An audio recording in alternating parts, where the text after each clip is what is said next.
सर्वांना नमस्कार. दुरितांचे तिमिर जाओ, विश्व स्वधर्म सूर्ये पाहो, जो जे वांछील तो ते लाहो, प्राणी जात.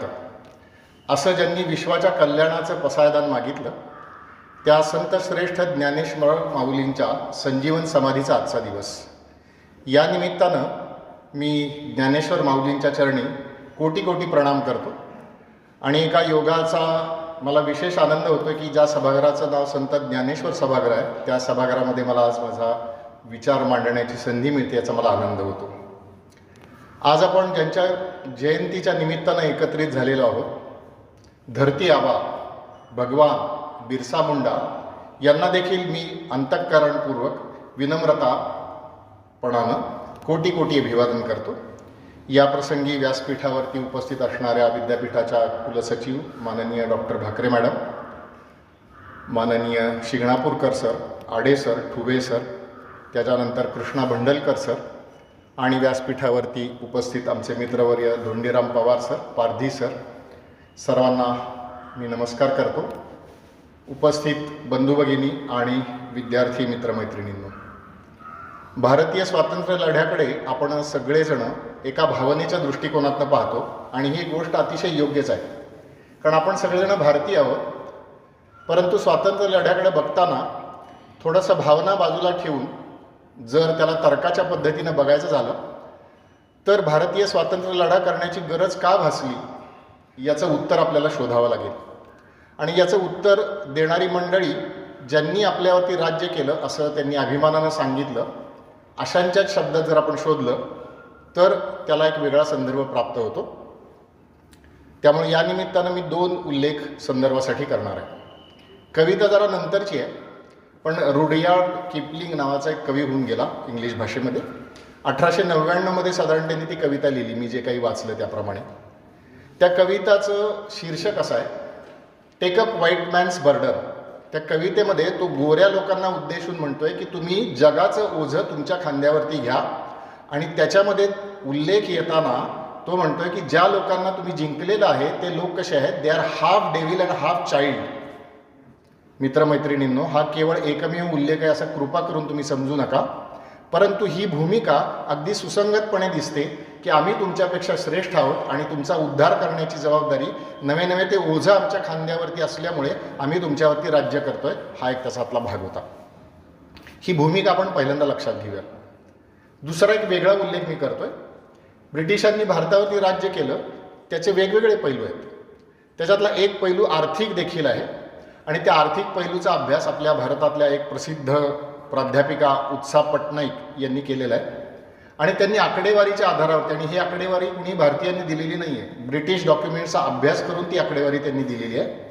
त्यांनी आकडेवारी दिली आहे की सन 1765 ते सन 1938 साधारणपणे 168 वर्ष होतात.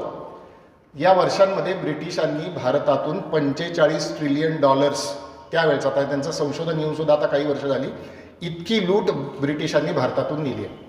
$45 ट्रिलियन म्हणजे मित्रमैत्रिणींनो किती? तर आज आपण उद्दिष्ट घेऊन चाललोय, आज म्हणजे 2025मध्ये आपण ते गाठलेलं नाही. उद्दिष्ट आहे आपलं की भारताची अर्थव्यवस्था आम्ही लवकरच 5 ट्रिलियनला नेणार आहे. म्हणजे सलग पुढचे 9 वर्ष भारताने एकही रुपया कमवायचा नाही, एवढं उत्पन्न साधारणपणे होईल, एवढी लूट ब्रिटिशांनी भारतामध्ये केली. या 2 गोष्टींच्या बरोबर आणखीन एक गोष्ट येते, ती भगवान बिरसा मुंडांच्या चरित्रात पण येते. आणि भगवान बिरसा मुंडांचं एक वाक्य प्रसिद्ध आहे त्यांच्या सगळ्या अनुयायांच्यामध्ये, आणि त्यांच्यामध्ये त्यांनी असं म्हटलं की साहब साहब टोपी एक. आता साहब साहब टोपी एक म्हणजे काय, तर त्यांना असं म्हणायचं होतं की हे सगळे जे भारतावरती राज्य करण्यासाठी आलेले ते सगळे लोक एकत्र आहेत. ह्याच्यात साहब साहब टोपी एक मधले पहिले साहेब कोण आहेत, तर जे राज्य करणारे ब्रिटिश आहेत ते एक साहेब आहेत. त्यानंतर दुसरे साहेब कोण आहेत, ज्या शस्त्राच्या आधारावरती किंवा ज्या सैन्याच्या आधारावरती हे ब्रिटिश भारतावरती राज्य करतात ते एक साहेब आहेत. आणि तिसरे एक साहेब आहेत की ज्यांनी आपल्या भोळ्या भाबड्या बांधवांना भुरलीला पाडून एका अर्थानं त्यांची फसवणूक करून त्यांचं धर्मांतर करण्याचा प्रयत्न केला, असे पण त्यांच्यात आहेत. असं धरती आबा किंवा भगवान बिरसा मुंडांच्या चरित्रात ते येणार आहे. हे साहब साहब टोपी एक आहे, हे सगळं त्यांचं एकत्र चिंतन आहे. परंतु भगवान बिरसा मुंडांच्या जीवनावरती बोलताना मला कवी कुसुमाग्रजांच्या ओळी आठवतात. कवी कुसुमाग्रजांनी ही कविता खूप नंतर लिहिली, भगवान बिरसा मुंडांच्या निधनानंतर ती कविता लिहिली आहे, पण ती अशी योग्य आहे असं मला वाटतं. कवी कुसुमाग्रज असं म्हणतात की समरभूमीचे सनदी मालक शतयुद्धांचे मान करी, रणपंदीची जात आमुची कोण आम्हा भयभीत करी, पोलादी निर्धार आमुचा असुर बळाची तमा नसे, स्वतंत्रतेच्या संग्रामाला विजया वाचून अंत नसे, श्रद्धा हृदयातील आमुच्या वज्राहून बलवंत असे, मरण मारुनी पुढे निघाले गर्वतयांचा कोण हरी, रणफंदीची जात आमुची शतयुद्धांचे मान करी, कोण आम्हा भयभीत करी. भगवान बिरसा मुंडांच्या चरित्राबद्दल बोलताना या कवी कुसुमाग्रजांच्या ओळी मला स्वाभाविकपणे आठवल्या. भारतीय स्वातंत्र्य लढा कैक शतकं चालला हे आपल्या सगळ्यांना माहिती. त्या कैक शतकं चाललेल्या लढ्यामध्ये जे जे प्रवाह दिसतात, ज्या ज्या गोष्टी दिसतात, त्या सगळ्या आपल्याला भगवान बिरसा मुंडा यांच्या चरित्रामध्ये दिसतात. भारताचा स्वातंत्र्य लढा किती मार्गाने चालला? आपल्याला माहिती आहे की भारताच्या स्वातंत्र्य लढ्यामध्ये 2 महत्त्वाचे भाग होते. एक होता अहिंसक मार्गाने करण्याचा, सत्याग्रह करण्याचा मार्गाने करण्याचा स्वातंत्र्य लढा. महात्मा गांधी हे त्याचं अतिशय थोर उदाहरण आहे. आणि दुसरा होता सशस्त्र क्रांतिकारी लोकांचा मार्ग, क्रांतिकारकांचा मार्ग. भगतसिंग, सुखदेव, राजगुरू, वासुदेव बळवंत फडके, तुम्ही नावं घ्याल ती. भगवान बिरसा मुंडांच्या चरित्रात आपल्याला असं बघायला मिळतं की त्यांच्या चरित्रामध्ये या दोन्ही गोष्टींचा संगम आहे. 1895ला ज्यावेळेला त्यांना ब्रिटिशांनी पकडलं, तोपर्यंतचं भगवान बिरसा मुंडांचं आंदोलन हे अहिंसा, सत्याग्रह याच मार्गाने चाललेलं आहे. आणि जे वेळेला ब्रिटिशांनी षडयंत्र करून त्यांना कारागृहात डांबलं, त्या 2 वर्षानंतर मात्र त्यांनी सशस्त्र क्रांतीचा पर्याय निवडलेला आहे. त्यामुळं भारताच्या स्वातंत्र्य लढ्यामध्ये असणारे दोन्ही प्रभाव हे भगवान बिरसा मुंडांच्या जीवनात दिसतात. आणि किती वर्षाचं आयुष्य आहे? आयुष्य आहे केवळ 25 वर्षाचं. जिंदगी लंबी नाही बडी होनी चाहिए याचं एक सर्वात उत्तम उदाहरण हे भगवान बिरसा मुंडांच्या चरित्रात आपल्याला दिसतं. पण हे भगवान बिरसा मुंडा एकमेव आहेत का हो? तर आपण अगदी उदाहरणासाठी जरी नावं घ्यायची ठरली तरी भारताच्या सर्व प्रांतांमध्ये आपल्या या सगळ्या जनजातीय बंधूंनी स्वातंत्र्य लढ्यामध्ये स्वतःचं योगदान दिलेलं आहे. साधारणपणे असं झालं आजपर्यंत की शहरामध्ये जो स्वातंत्र्य लढा लढला गेला, गावांमध्ये जो स्वातंत्र्य लढा लढला गेला, त्याची चर्चा बऱ्यापैकी झाली, बऱ्यापैकी आम्ही त्याच्याबद्दल बोललो, त्याच्याबद्दल लिहिलं, त्याच्याबद्दल जनजागृती केली. परंतु जनजातीय समाजामध्ये, जंगलांमध्ये, डोंगरांमध्ये, पहाडांमध्ये, पर्वतांमध्ये ज्यांनी सशस्त्र लढा केला किंवा वेगवेगळ्या मार्गाने आंदोलन केलं, त्यांची नावं देखील आम्हाला माहिती नाहीत. उदाहरणासाठी 3-4 नावं मी आपल्या पुढं ठेवू इच्छितो. पहिलं नाव आहे ते नागालँड. आपण भारताचा नकाशा डोळ्यासमोर आणा, मी राज्याचं नाव सांगत असताना. नागालँडमधल्या राणीमा गायडिन्लू. त्याच्यानंतर आपण बिहारमध्ये आल्यानंतर तिलका मांझींचं जर कार्य जे आहे ते 1757, मी बरोबर सांगितलं, 1757 म्हणजे प्लासीची लढाई इंग्रजांनी जिंकल्यानंतरच्या काही वर्षातच तिलका मांझी यांनी सशस्त्र उठाव केलेला आहे ब्रिटिशांच्या विरोधामध्ये. त्यानंतर आपण मध्य प्रदेशामध्ये आलो तर तंट्या मामा भिल्ल यांचं कार्य आपल्याला दिसतं.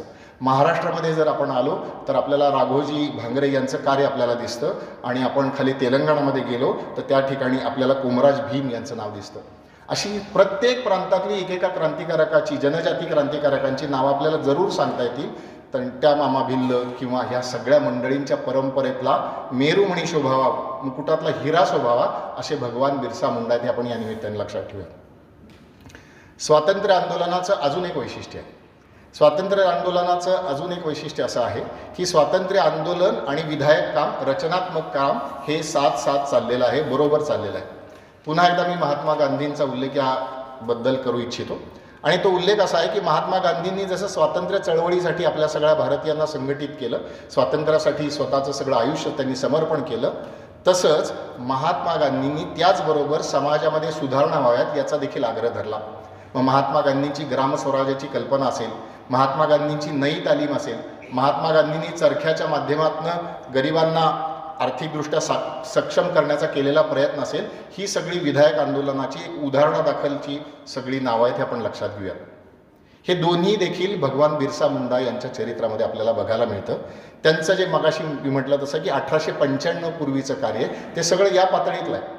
मग त्यांनी आपल्या सगळ्या लोकांना एकत्रित केलं आणि त्यांना जीवन आपलं चांगल्या पद्धतीनं कसं जगलं पाहिजे याच्यासाठी म्हणून जनजागृतीचं विधायक काम अतिशय शांततामय मार्गाने त्यांनी केलेलं आहे. हा एक मुद्दा दिसतो. आणि अजून एक प्रवाह आहे तो स्वातंत्र्य आंदोलनातला तो तिसरा प्रवाह आहे, तो थोडासा आपल्याला बारकाईनं बघितल्यानंतर लक्षात येतो. आणि तो प्रवाह असा आहे की स्वातंत्र्य लढा आणि आध्यात्मिकता हे बरोबर गेलेलं आहे. पुन्हा एकदा अनिवार्यपणे मला महात्मा गांधींचं उदाहरण द्यावं लागतंय, पण अशी अनेक उदाहरणं आपण देऊ शकतो. महात्मा गांधींची जी दिनचर्या होती त्या दिनचर्येमध्ये एक विशिष्ट वेळ राखून ठेवलेला होता आणि तो होता सायं प्रार्थनेला. महात्मा गांधी रोजची साधना, आध्यात्मिक साधना ही आपल्या कार्यक्रमाचा अनिवार्य भाग आहे असं मानत होते. भगवान बिरसा मुंडांचं चरित्र आपण ज्यावेळेला बघतो त्यावेळेला लक्षात असं येतं की त्यांनी या मार्गाने साधना केली. त्यांच्या चरित्रात असं सांगितलं गेलं की जवळपास काही वर्ष त्यांनी जंगलामध्ये एकांतवासामध्ये साधना केली. त्या काळात त्यांनी नेमकं काय केलं, कशा प्रकारे साधना केली हे सांगणारा कोणताही लिखित पुरावा आपल्याला उपलब्ध नाही आहे, कारण ती आपली तशी अर्थानं परंपरा नाही.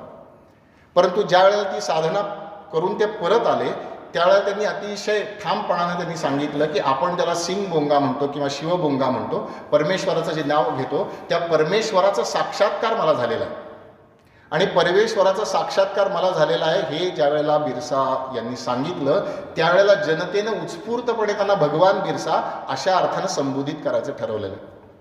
त्यामुळं सूत्ररूपानं भारताचा स्वातंत्र्य लढा जर कोणाच्या जीवनामध्ये बघायचा असेल तर तो भगवान बिरसा मुंडांच्या जीवनामध्ये बघायला मिळतो असं मला आपल्याला या निमित्ताने सांगायचं. या सगळ्याच्या पार्श्वभूमीवरती जरा ब्रिटिशांची कार्यपद्धती ही पण आपल्याला समजून घेतली पाहिजे आणि त्याचा पण आपल्याला आधार घेतला पाहिजे.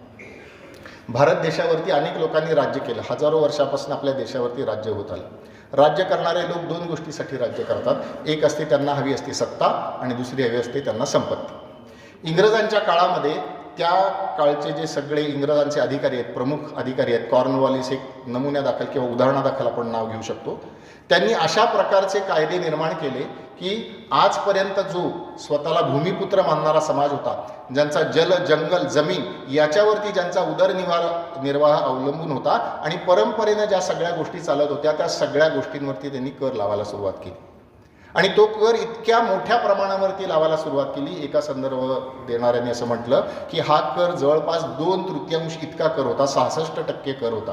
म्हणजे 100 रुपये जर मी मिळवले तर त्याच्यातले 66 रुपये मला या ना त्या मार्गाने ब्रिटिश सरकारला देणार. म्हणजे मी 33-34 रुपयामध्ये माझं आयुष्य काढायचं अशा प्रकारचं होतं. अजून एक प्रकारचा कर होता, त्याच्यामध्ये तुमच्या घरामध्ये एखादं जर शुभ कार्य असेल तरीसुद्धा देखील तुम्हाला इंग्रजांना कर द्यावा लागेल.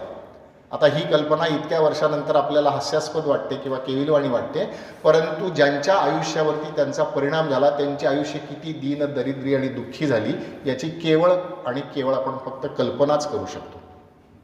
अजून एक गोष्ट ब्रिटिशांनी केली, ती गोष्ट अशी की त्यांनी पद्धतशीरपणे केली. ब्रिटिशांना एका गोष्टीचं श्रेय आपण निश्चितपणाने दिलं पाहिजे, ते म्हणजे त्यांनी जे काही केलं ते अतिशय पद्धतशीरपणाने केलं, विचारपूर्वक केलं, नियोजनपूर्वक केलं, याचं श्रेय आपण त्यांना दिलंच पाहिजे.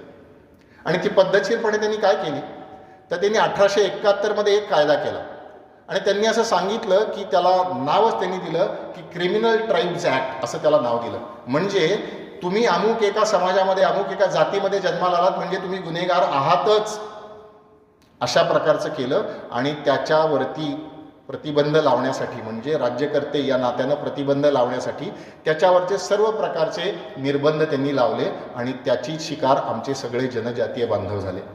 मग या ज्या सगळ्यांची मी नावं घेतली आत्तापर्यंत त्या सगळ्यांना या सगळ्या वेदनेतून या त्रासातून जावं लागलं आहे. कारण हा कायदा आपण काढून टाकला भारत स्वतंत्र झाल्यानंतर 1949च्या सुमाराला आपण तो काढून टाकला.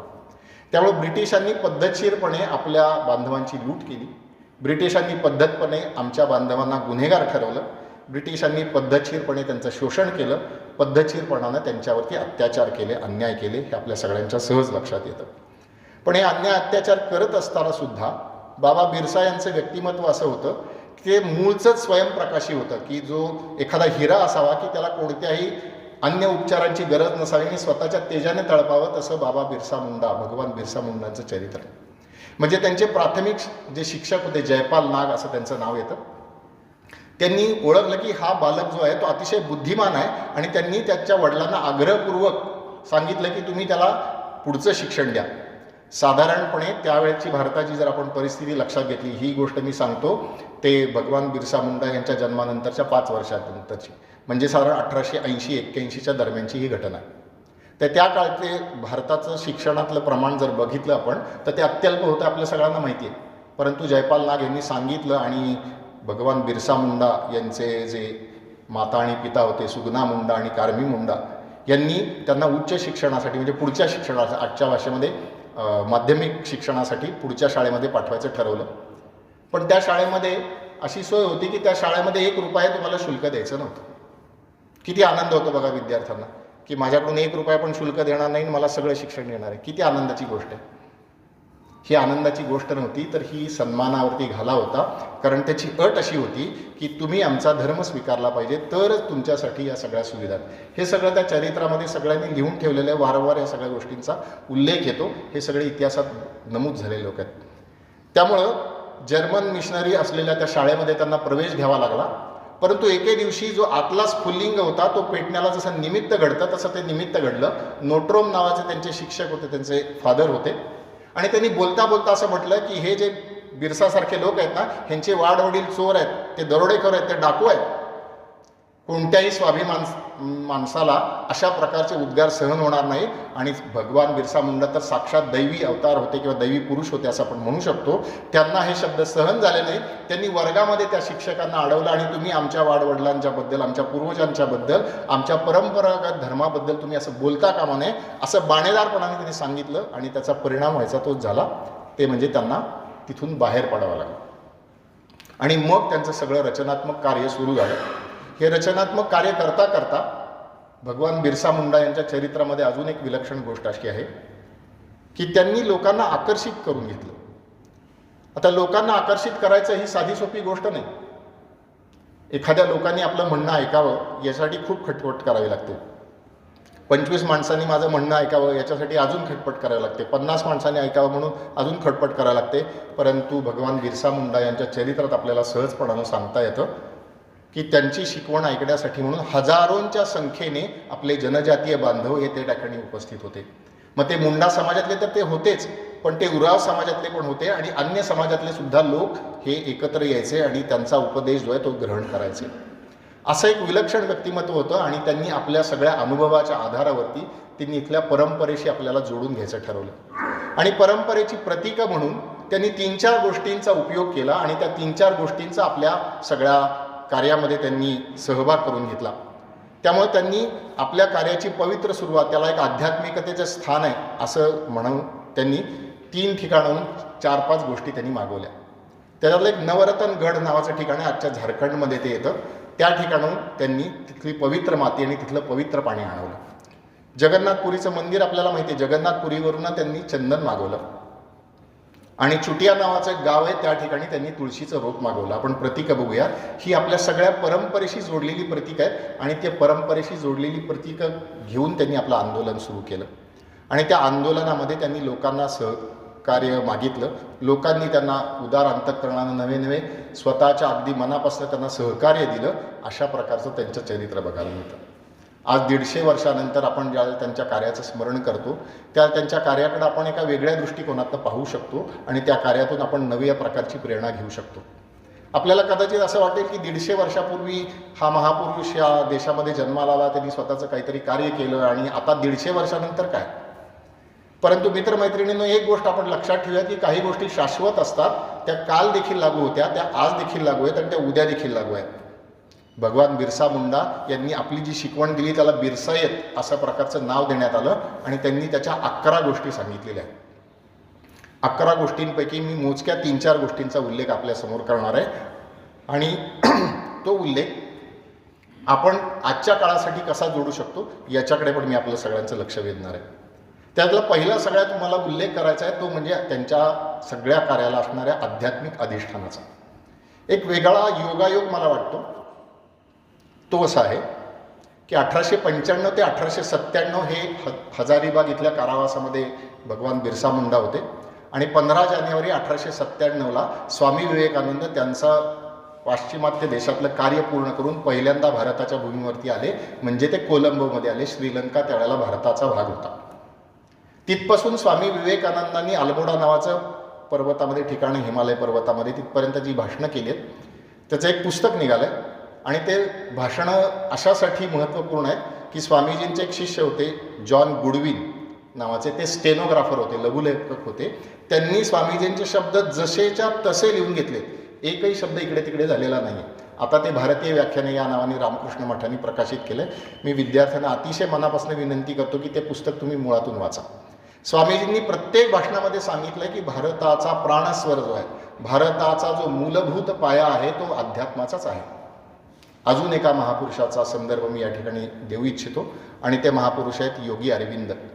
त्यांचं उत्तरपाडा भाषण या नावाने प्रसिद्ध आहे. यूट्यूबवरती ते वाचन या स्वरूपात देखील उपलब्ध आहे, लिखित स्वरूपात देखील आपण ग्रंथालयात जाऊन ते बघू शकतो. आणि त्या उत्तरपाडा भाषणामध्ये देखील योगी अरविंदांनी सांगितलं आहे की भारताचं हे जीवित कार्य आहे की आध्यात्मिकतेचा प्रसार त्यांनी जगभर करायचा आहे.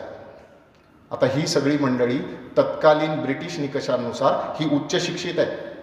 त्या सगळ्यांनी हे सांगितलं आणि बाबा बिरसा यांच्या जीवनामध्ये आपल्याला ते प्रत्यक्ष बघायला मिळतं. मित्रमैत्रिणींनो, संत ज्ञानेश्वर माऊलींची आपण आज आठवण करतोय.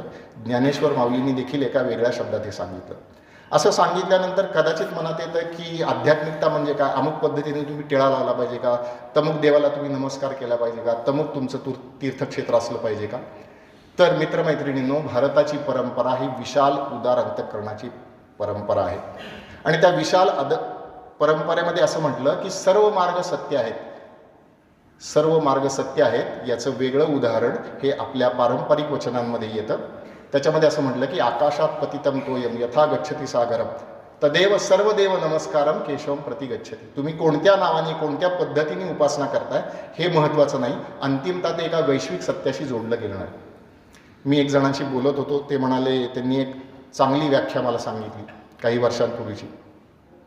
त्यांनी असं म्हटलं की या विश्वाच्या मागची जी एक वैश्विक शक्ती आहे त्या वैश्विक शक्तीशी माझं नातं आहे याचा अनुभव प्रत्यक्ष घेणं म्हणजे तो अध्यात्म आहे.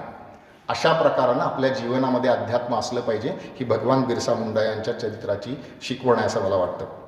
भगवान बिरसा मुंडा यांनी अजून एक शिकवण त्यांच्या अनुयायांनी दिली की आपला धर्म, आपली परंपरा, आपले रीतिरिवाज याच्यावरती आपली श्रद्धा असली पाहिजे आणि जे समाज या रीतिरिवाजांपासून दूर जातात त्यांचं पतन व्हायला वेळ लागत नाही. आज आपण सगळेजण ज्या देशामध्ये बसलो आहे त्या देशामध्ये वाढदिवस साजरे करण्याची एक पद्धत आहे. वाढदिवस साजरा करण्याची पद्धत अशी आहे की केक आणला जातो. केक खाण्याबद्दल माझं काही ऑब्जेक्शन नाही बरं का, नाही तर कोणीतरी उठून अहो सर तो केक छान असतो मला आवडतो, जरूर तुम्ही खा, त्याबद्दल माझं काही ऑब्जेक्शन नाही. पण तो केक आणला जातो आणि त्याच्यावरती लावलेल्या मेणबत्त्या फुंकून आमच्यापैकी अनेक जण तो वाढदिवस साजरा करतात. कोणत्या देशात आपण जन्माला आलो त्या देशामध्ये असं म्हटलं गेलं की आपल्याला ज्ञानाचा जो प्रकाश आहे तो पसरवायचा आहे. आपल्याला अज्ञानातून ज्ञानाकडे जायचं, अंधकाराकडून आपल्याला प्रकाशाकडे जायचं, ही आमची परंपरा आहे. आणि अजून एक जरा वेगळा मुद्दा मी ह्याच्याशी जोडू इच्छितो, विशेषतः तरुण मित्रमैत्रिणी आहेत. तर हल्ली वाढदिवसाचा जो एकूण कार्यक्रम असतो त्याच्यामध्ये केक आहे हा एक भाग आहे, मेणबत्ती फुंकणे हा एक भाग आहे, परंतु अजून एक भाग आहे ते म्हणजे तो जो केक आहे तो आणून एकमेकांच्या चेहऱ्याला लागणार. मी म्हटलं की मग ते आता फेअरनेस क्रीमवाल्यांनी आपला धंदा बंदच करायला पाहिजे, सगळ्यांनी केकच लावायला पाहिजे, असं काही त्याच्यात आहे का. पुन्हा एकदा आपण उदरभरण नोहे जाणीजे यज्ञकर्म अशी आपली श्रद्धा आणि परंपरा आहे. त्यामुळे आपल्या जीवनाशी आपण या गोष्टी जोडून ठेवल्या पाहिजेत आणि आपले परंपरा रीतिरिवाज यांचा आपण विचारपूर्वक त्यांचं पालन केलं पाहिजे. ही भगवान बिरसा मुंडा यांची शिकवण आज देखील महत्त्वाची असं मला वाटतं. भगवान बिरसा मुंडा यांनी त्यांच्या अनुयांना उपदेश दिला की तुम्ही कोणत्याही प्रकारच्या व्यसनांपासून, नशेपासून तुम्ही दूर राहा. जनजातीय समाजाबद्दल आपण ज्या वेळेला बोलतो त्यावेळेला आपल्या लक्षात असं येतं की अनेक ठिकाणी जी दुरवस्था झालेली आहे त्याची जी अनेक कारणं आहेत त्याच्यातलं एक कारण आहे या व्यसनांच्या पायी उधळला जाणारा किंवा त्याच्यामध्ये खर्च होणारा पैसा, हे देखील त्याचं कारण आहे. त्यामुळे भगवान बिरसा मुंडा यांची जी शिकवण आहे ती आज देखील आपल्याला लागू आहे असं मला वाटतं. एक आकडेवारी या निमित्ताने मी आपल्या सगळ्यांना सांगू इच्छितो. 2019 एक सर्वेक्षण झालं आणि त्या सर्वेक्षणामध्ये असे निष्कर्ष समोर आले की 2019 साधारणपणे 15% लोक वयवर्ष 18 ते वयवर्ष 70 या वयोगटामधले 15% लोक वेगवेगळ्या व्यसनांच्या आहारी गेलेले आहेत. मग त्याच्यामध्ये ते दारू पित असतील, ते ड्रगचं सेवन करत असतील किंवा आणखीन वेगवेगळ्या प्रकारच्या सगळ्या व्यसनांच्या आहारी गेलेले आहेत 15%. तुम्ही हिशोब करा, 2019ची भारताची लोकसंख्या, त्याच्यातले 15%, त्या वयोगटातले 15% काही कोटींचं हे होतं.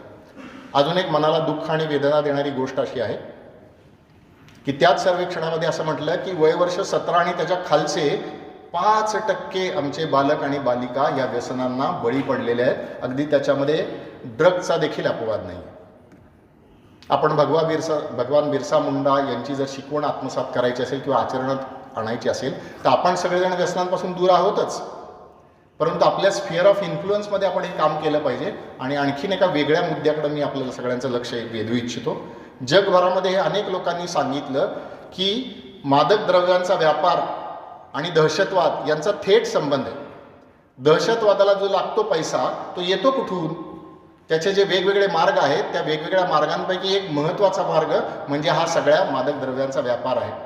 म्हणजे कळत नकळत भारतामधला कोणताही व्यक्ती, मग तो तरुण असू दे, तरुणी असू दे, बालक असू दे, बालिका असू दे, तो कळत नकळत ज्या वेळेला ड्रग्जचं सेवन करतो त्यावेळेला तो कळत नकळत पैसे देतोय की या आणि आमच्या भावंडांना तुम्ही मारा, अशा प्रकारचं तो निमंत्रण कळत नकळत देतोय. राष्ट्रीय सुरक्षिततेच्या दृष्टीनं अतिशय गंभीर ही गोष्ट आहे आणि एक उल्लेख केल्याशिवाय मला पुढं जाता येत नाही असं मला वाटलं. त्याचं कारण असं आहे की आपल्या विद्यापीठाचं नाव आहे सावित्रीबाई फुले पुणे विद्यापीठ. सावित्रीबाईंचे जे पती होते महात्मा ज्योतिबा फुले, त्यांचं कार्य आपल्या सगळ्यांना माहिती आहे, परंतु मी एक अगदी वेगळा संदर्भ थोडक्यात सांगतो. ते म्हणजे साधारणपणे 5 ते 6 वर्ष त्यावेळच्या पुणे नगरपालिकेचे महात्मा फुले सभासद होते, निवडून आलेले सभासद होते. आणि त्या काळामध्ये जे इंग्रज अधिकारी होते त्यांनी दारूवरचा कर कमी केला. महात्मा फुलेंनी आपल्या आकडेवारीनुसार, ब्रिटिशांच्या आकडेवारीनुसार त्यांनी हे दाखवून दिलं की दारूचा खप तुमच्या धोरणांमुळे वाढतोय. आणि महात्मा फुलेंचं एक वाक्य इतकं धारदार आणि टोकदार आहे ते आपण लक्षात घेऊयात. महात्मा फुले असं म्हणतात की दारूचे व्यसन वैयक्तिक आरोग्याला हानिकारक तर आहेच, पण समाजाच्या अनितीला ते कारण ठरते. त्यामुळं या प्रसंगी जर आपल्याला निश्चय करायचा असेल तर आम्ही तर सर्वजण व्यसनांपासून दूर आहोतच, परंतु दुर्दैवानं जर आमच्या प्रभाव क्षेत्रातले कोणी असतील तर त्यांना आम्ही ह्याच्यातून बाहेर काढणार आहोत. याच्यासाठी आम्ही सगळे खटपट करणार आहोत. या प्रकारचं करायला पाहिजे. भगवान बिरसा मुंडा यांच्या शिकवणीतला पुढचा भाग आहे तो भारताच्या पुन्हा परंपरेचा भाग आहे असं आपल्या लक्षात येईल. भगवान बिरसा मुंडा यांनी आपल्या अनुयायांना ज्या 11 शिकवणी दिल्या त्याच्यातल्या 2 शिकवणी ह्या पर्यावरणाशी संबंधित आहेत. त्यांनी असं सांगितलं की गायीचा तुम्ही आदर करा आणि तुळशी मातेची तुम्ही सेवा करा. तुळशी माता असा शब्द त्यांनी वापरला नसेल, पण तुलसी का पौधा लगाइए और उसको पाणी दीजिए, अशा प्रकारचं आवाहन केलं. आपण गाय असेल किंवा तुळस असेल याला पर्यावरणाची प्रतीक म्हणून बघितली पाहिजेत आणि पर्यावरणाशी सहजीवन ठेवणारं नातं मनुष्यानं ठेवलं पाहिजे, ही त्यांची शिकवण आहे. आणि ती आज किती भयावह झालेली आहे. मी सहज वाचत होतो, युनायटेड नेशन्सनी एक आकडेवारी दिली. ती आकडेवारी असं सांगते की आज ज्या प्रकारची आमची जीवनशैली आहे, जशा पद्धतीनं आम्ही जगतोय त्या पद्धतीनं आम्ही 1.6 इतक्या पृथ्वीचा आम्ही उपभोग घेतोय. म्हणजे पुढच्या काही वर्षात, पुढच्या काही पिढ्यांना राहण्यासाठी पृथ्वी हा ग्रह असणार नाही, अशा प्रकारची आमची जीवनशैली. अजून एक धक्कादायक आकडेवारी त्याच्यामध्ये मला सापडली. त्यांनी असं सांगितलं की जगभरामध्ये, केवळ भारतात नव्हे, जगभरामध्ये 40% लोकांच्या वरती या ना त्या प्रकारे पर्यावरणाच्या हानीचा परिणाम झालेला आहे. त्यामुळे भगवान बिरसा मुंडा यांची शिकवण जर आचरणात आणायची असेल तर जास्तीत जास्त पर्यावरणपूरक जीवनशैली आपण आचरणात आणणं ही आपली गोष्ट. जनजाती क्रांतिकारक सप्ताहाच्या निमित्तानं आपण, जनजाती गौरव सप्ताहाच्या निमित्तानं आपण बोलतो आहोत. हे कशासाठी आहे सगळं, असा मनामध्ये प्रश्न येतो. आणि मनामध्ये प्रश्न आल्यानंतर 2-3 मुद्द्यांच्याकडे आपण लक्ष देऊया. त्यातला एक मुद्दा असा आहे की 2011ची जर जनगणना आपण घेतली तर त्याच्यामध्ये साधारणपणे 9% समाज हा आपला जनजातीय समाज आहे, ट्रायबल्स याच्यामध्ये असणारा आपला समाज आहे. त्यामुळे भगवान बिरसा मुंडांच्या जयंतीच्या निमित्तानं आपण या बांधवांची आपण आठवण केली पाहिजे. त्यांच्याबद्दल आमच्या मनामध्ये जे प्रेम आहे ते प्रेम केवळ शब्दाद्वारे व्यक्त न होता ते प्रत्यक्ष कृतीद्वारे व्यक्त झालं पाहिजे. आणि हे प्रेम ज्या वेळेला कृतीद्वारे व्यक्त होईल त्यावेळेला मग या देशामध्ये जी आज त्यांची स्थिती आहे त्याच्यामध्ये चांगल्यापैकी बदल आपल्याला घडून आलेलं दिसतोय, परंतु त्या बदलावरती आपण समाधान मानू शकत नाही, अशा प्रकारची अवस्था आज देखील आपली आहे. त्यामुळे या बांधवांच्या जीवनामध्ये काही चांगला दिवस यावा, परिवर्तन घडावं, याच्यासाठी आपण प्रयत्न केले पाहिजेत. आणि हे प्रयत्न करताना आणखीन एका महापुरुषाचं आपण स्मरण जरूर केलं पाहिजे मला असं वाटतं. त्या आणखीन एका महापुरुषाचं स्मरण करताना आपण हे लक्षात ठेवलं पाहिजे की आज भारतामध्ये जी आपण घटनात्मक लोकशाही स्वीकारलेली आहे आणि त्याच्या आधारावरती अशा अनेक गोष्टी आलेल्या आहेत. म्हणजे मगाशी मी जे इंग्रजांनी सांगितलं की वनावरती अधिकार नव्हता, तो अधिकार आता पुन्हा एकदा वेगळ्या प्रकारे तो देण्यात आलेला आहे. वेगवेगळ्या प्रकारचे कायदे करण्यात आलेले आहेत, पण त्याच्यावरती आपण समाधान मांडण्याची गरज नाही आहे, कारण आपलं लक्ष अजून पुढचं आहे. त्या वेगळ्या महापुरुषानं भाषण केलं, त्याला आता काही दिवसातच पुन्हा आपल्याला तो आठवण करण्याचा दिवस आहे आणि त्याचं नाव असं आपण ठेवलेलं आहे संविधान गौरव दिवस किंवा संविधान दिन. भारतरत्न डॉक्टर बाबासाहेब आंबेडकर यांनी 25 नोव्हेंबर 1949ला घटना समितीमध्ये त्यांचं शेवटचं भाषण केलेलं आहे. माझी सगळ्यांना अतिशय विनम्रतेनं विनंती आहे की आपण सगळ्यांनी ते भाषण मुळातून वाचावं. त्यात वेगवेगळे मुद्दे आहेत, परंतु बाबासाहेब असं म्हणतात की माझ्या जीवनाचं जे तत्त्वज्ञान आहे ते स्वातंत्र्य, समता आणि बंधुता या 3 गोष्टींवरती आधारित आहे. आणि बाबासाहेबांचं वाक्य असं आहे की स्वातंत्र्य आणि समता यांचा जर अनुभव यायचा असेल तर त्याच्यासाठी बंधुता हीच सहाय्यक आहे. बंधुतेच्या शिवाय स्वातंत्र्य आणि समतेचा अनुभव येणं शक्य नाही, असं स्वतः बाबासाहेब म्हणतात. त्यामुळे या जनजाती गौरव दिनाच्या निमित्ताने या सगळ्या बांधवांच्या प्रती असणारी आपली जी श्रद्धा आहे, आपली जी आपुलकी आहे, ती आपण प्रत्यक्ष व्यक्त करूया. कुठल्या ना कुठल्या मार्गाने आपण कार्यरत राहूया आणि कार्यरत राहताना आपल्या समोरचं जे उद्दिष्ट आहे ते भारताला समर्थ बनवायचे, भारताला बलशाली बनवायचे, भारताला अजिंक्य बनवायचे. आणि हे उद्दिष्ट बनवताना आपण सगळेजण लक्षात ठेवूया, सगळेजण एका स्वरात म्हणूयात, सगळेजण एका विचारानं चालूया. अजिंक्य भारत, अजिंक्य भारत, अजिंक्य जनता ललकारत सारे, ध्वज विजयाचा उंच धरा रे, ध्वज विजयाचा उंच धरा रे. मातीमधल्या कणाकणातून स्वातंत्र्याचे घुमते गायन, मातीमधल्या कणाकणातून स्वातंत्र्याचे घुमते गायन. प्रगतीचे रे पाऊल पुढले, प्रगतीचे रे पाऊल पुढले, संघटनेचा मंत्र जपारे. अजिंक्य भारत, अजिंक्य जनता ललकारत सारे, ध्वज विजयाचा उंच धरा रे, ध्वज विजयाचा उंच धरा रे. धन्यवाद.